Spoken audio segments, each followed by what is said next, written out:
variegated tibatib na nilagay natin dito sa ating area na to, no. Ang ganda ng tubo kasi nagkaroon nga siya ng parang ganun, no.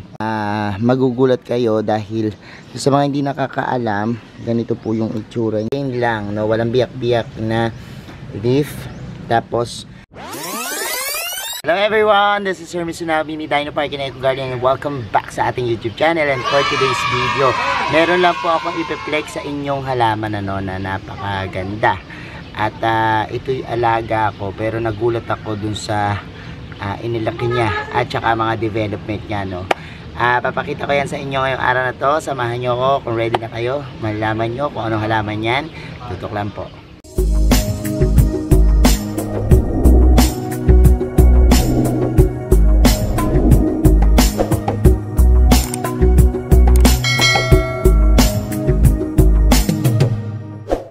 And we're back mga ka-MDP at ayan nga po sa background natin, yun yung papakita ko sa inyo ngayon, itong mga tibatib o Ephraemnum pinatum natin na sobrang laki na, no.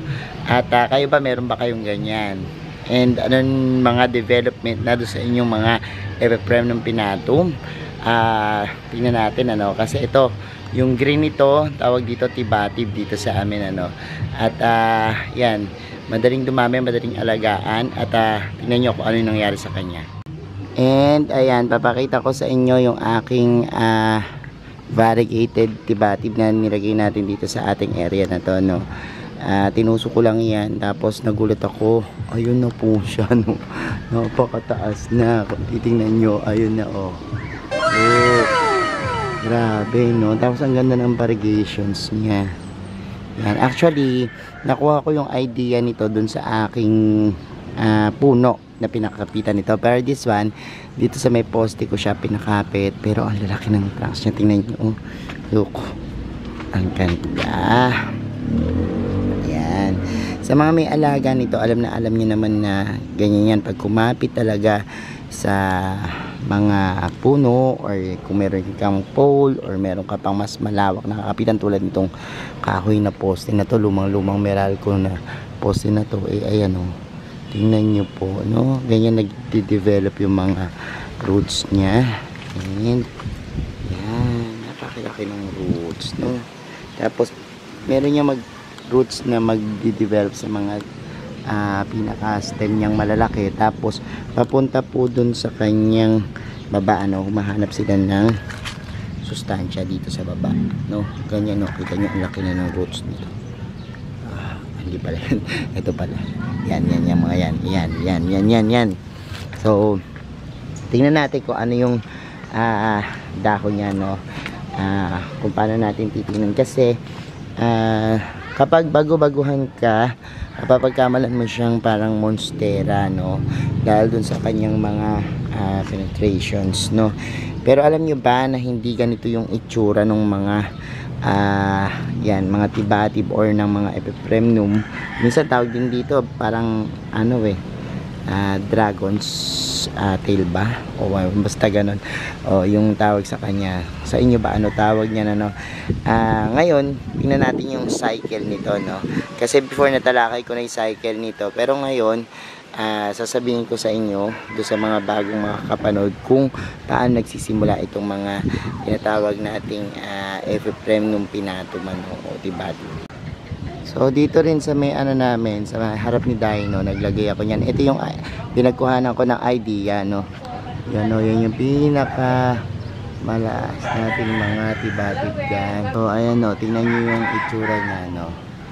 Kasi yung nandito sa atin before, green yan, no, yung umpisa. Tapos ngayon sabi ko ang ganda ng tubo kasi nagkaroon nga siya ng parang ganun, no, parang bagsak-bagsak. Sabi ko mas maganda siguro dito kung ang ilalagay natin is variegated, ano, para may kulay.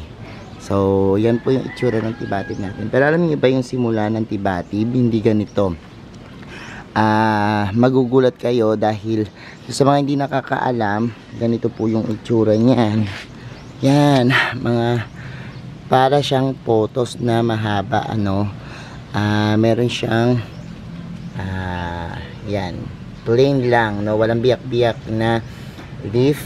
Tapos ganyan, parang pahaba, ano.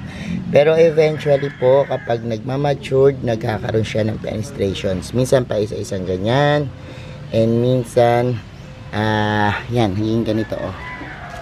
Oh, ganyan yung itsura niya, no. So yung kulay niya parang sa golden photos, yan. Pero eventually nga, pag lumaki siya, makikita mo yung development niya, nagiging ganito na po siya, no. So kami, sobrang mahal ng pagkabili namin before sa mga ganito, no, kasi nung kasagsagan ng pagkauso nito, 2,000 isang leaves, no. Pero ngayon, pakalat-kalat na lang dito sa garden, ano, yung ating mga yan, dragon's tail, ano, o yung tibatib na tinatawag. So yan nga, okay nyo kung nakarating, tapos napunta doon, ayun na siya, oh, meron siyang bago doon. So dito rin, marami pa tayo dito. Minsan ginagamit ko siyang pang halo sa mga photos, ano, kasi para maging kakaiba yung itsura. Meron naman siyang kasi kita natin yung mga photos, kapag ganito mga itsura, plain na ano lang siya, itsura niya, no, yung smooth yung pinaka edges. Pero this one kasi nagkakaroon ng parang design, no, kapag hinalo mo siya. So pag naglalagay ako ng mga designs, hinahaloan ko nito para maganda, no. Actually ang mga photos naman, talagang kapag lumaki po iyan, nagkakaroon din ng fenestrations. Pero unlike nito, mas makikita mo na parang pahaba, no, yung itsura niya, kasi pabilog yun sa mga photos. Pero it so happen kapag sobrang matured na, no, katulad ng mga sa puno natin doon, no, na area. So yun yung ating mga tibatib, meron pa rin doon. So napakadali pong alagaan ng ating mga tibatib, ano. Sabi ko nga sa inyo, itong klase ng halaman na to, yung halaman na kahit hindi mo siya tingnan, alagaan, talagang magwa-wild, ano. Meron akong ibang mga tinanim lang kung saan-saan, tumubo na, no. Marami na rin tayo nitong mga propagations. And paano nga ba yung mga, kung halimbawa ilalagay sa loob ng bahay, ano, okay lang ba? Pwede rin po, sabi ko nga, ito pwede rin sa tubig katulad ng photos, pwede rin sa lupa, ano. Pero usually kasi pag nilalagay natin to sa mga lupa, kailangan po yung lupang gagamitin natin is well draining, no. Tapos yung pots natin well draining. Katulad din po ito ng mga ibang halaman na nagka-climb o gumagapang. So lagyan nyo siya ng gagapangan, no. Kung halimbawa naman gusto nyo, yung talagang parang forest lang katulad dito sa amin, yan, nahayaan lang namin siya dito sa kanyang nature, ano. So this one, makikita nyo na mas maganda yung variation niya kung may light na natatanggap, ano. Pero kung konting light lang, pwede naman, kaya lang it turns to green ng lahat, ano, yung karamihan ng nag-develop na dahon. Pero kung gusto nyo ng magandang variations, bigyan nyo ng enough light, yung bright light, pwede na sa kanya yan, ano. So actually, yan yung ating mga tibatib, ano. Ang dami pa ditong mga halaman na kung ano-ano na wild na, no. So ito yung pinutol nating monstera, nakita nyo meron na tumubo rin, no?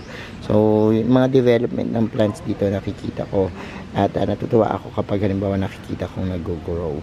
So yan lang naman yung mga ilang tips, ano. Pero itong mga tibatib hindi yan masyadong alagain, ano. Kung kailangan nyo ng houseplants na social, pwede po ito, no, na alagaan nyo. So ayan mga ka-MDP, napanood nyo na yung ating vlog at napanood nyo na kung gaano kaganda yung mga tibatib kapag talagang lumalaki, no. At sabi ko nga sa inyo, umaabot yan ng mataas na mataas, ano, at talagang tumataba yung kanilang mga stem, ano. Sa mga hindi pa nakakita niyan, sa mga gusto naman mag-alaga, madali lang yan, marami na ngayong mura na ganyan, ano, dahil parang ang dami nang nakapagparami, no. Salamat ng marami sa inyong pagsubaybay sa ating video ngayon, sa lahat na nagla-like, nag-share at nagko-comments. Sa mga hindi po nag-subscribe sa ating YouTube channel, kung bet na bet nyo po ganitong usapan plants and gardening, mag-subscribe na po kayo, no. Huwag niyo pong kalimutang i-hit yung notification bell para laging updated sa aming latest uploads, pati po sa iba't iba nating social media account, sa ating TikTok, Instagram, Facebook page, search nyo lang po Hermes Sunao or Mini Dino Park and Eco Garden.